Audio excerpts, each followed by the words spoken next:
আপনারা এই পাশে আসলে দেখতে পাবেন আসলে কিভাবে আমরা বীজ থেকে চারা উৎপাদন করছি।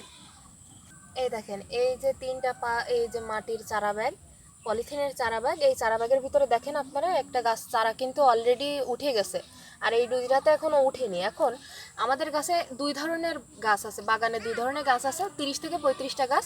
তার ভিতরে 2 ধরনের গাছ আপনার কিছু সারির গাছ আছে যেগুলোর বয়স 6 বছর, মানে আমাদের একদম বাগান শুরু করার যে গাছগুলো।